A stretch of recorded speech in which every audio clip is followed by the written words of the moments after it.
that is pre-implantation genetic testing for aneuploidy. Okay. So pre-implantation genetic testing is subdivided into PGTM for monogenic disorder, PGTSR, that is structural rearrangements which causes miscarriage, then PGTA, that is aneuploidy screening. Okay. Globally, PGTA and PGTSR are indicated for translocation carriers and women of advanced maternal age to improve the pregnancy rates and reduce the miscarriage rates. So, aneuploidy testing and structural rearrangement testing for this PGT is indicated for one translocation carriers, especially recurrent miscarriage women and women of advanced maternal age, that will improve the pregnancy outcome. Okay. So technique, initially they used the fish, that is fluorescent in situ hybridization technique. Okay. Fish was used in the early stages of pre-implantation genetic testing.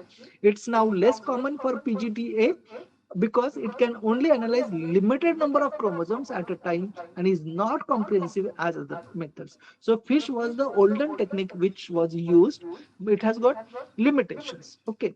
But what are the potential sources for a cellular material? So which is the genetic material from where we are going to take the genetic material for the testing? Okay. Because it is a pre-implantation genetic testing. So what will be the genetic material, source of genetic material?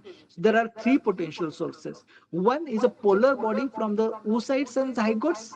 Second, blastomere from cleavage stage on third day.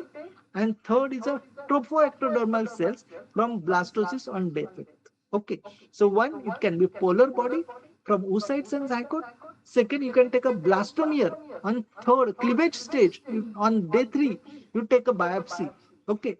And third is a you take a trophoectodermal cells from blastocyst on day 5. Okay. So these are the sources of cellular genetic material. Now, what are the problems with the fish and the pre-implantation genetic testing for aneuploidy studies? So we have seen that the fish has got a limitations. It allows only up to 12 chromosomes to be screened. Okay, as defined by, so all chromosomal testing is not possible. Only 12 chromosomes are screening is possible. Actually, it depends upon the availability of the probe. Okay, so it depends on the lab staff skill and experience. Scoring errors can be there for fish signals because of the loss or damage of nuclear material, split or overlapping or diffuse signals, hybridization failure, and probe insufficiency. Okay, so everything depends on the probes, the availability of the probes for those. So not for all chromosomes, the probes are not available.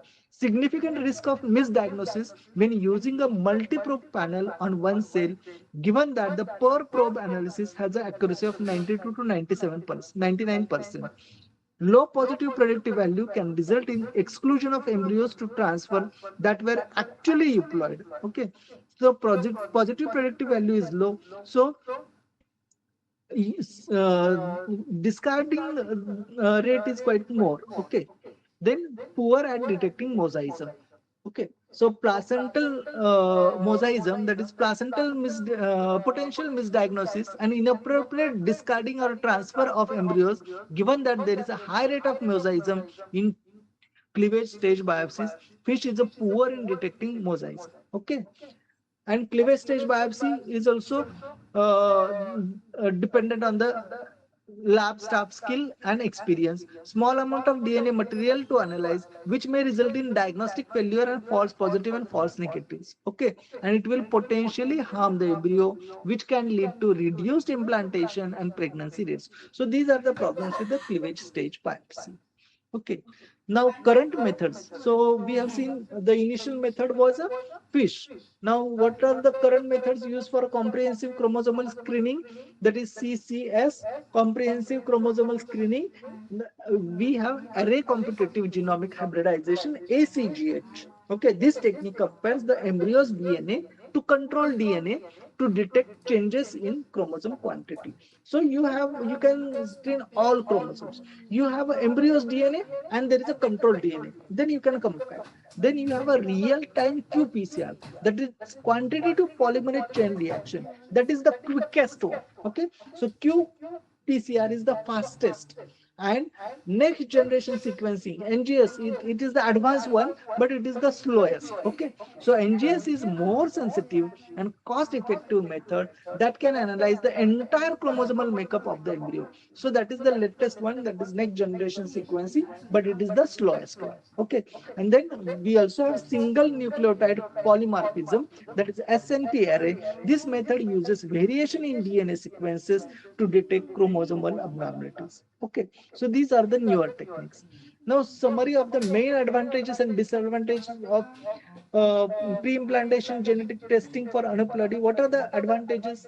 So what happens with this diagnosis? Improved implantation, pregnancy, and live birth rates than morphology alone. Okay, so improved implantation rate, pregnancy rate, and birth rate. Okay, same. Second, similar cumulative birth rates achieved with a fewer transfers. So less number of transfers will be if implantation rate is good, the fewer transfer, multiple transfer are not required. So less scrap preservation, fewer miscarriages than morphology testing alone. So these are the advantages with this PGT. When used with single embryo transfer, leads to similar live birth rate but significantly fewer multiple pregnancy. So SET, that is single embryo transfer, is possible. Okay, and you are avoiding the multiple pregnancies because of this. So reduce emotional trauma associated with the repeated miscarriages, less morbidity, healthcare cost associated with multiple pregnancy. So these are the advantages. Now, what are the disadvantages? Beneficial results sometimes not replicable on patient and intention to treat analysis compared with the per embryo transfer analysis. Cost is high, it is not 100% accurate. Biopsy potentially can harm the embryo. Okay, so these are the disadvantages. Okay,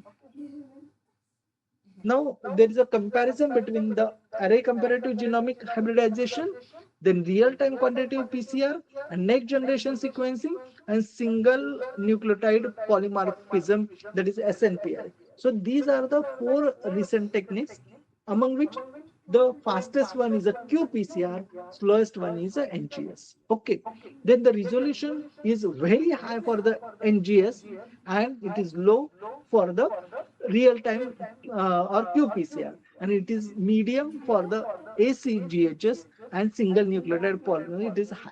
Okay, so accuracy is high for chromosomal aneuploidies in ACGHS. It is high for targeted loci.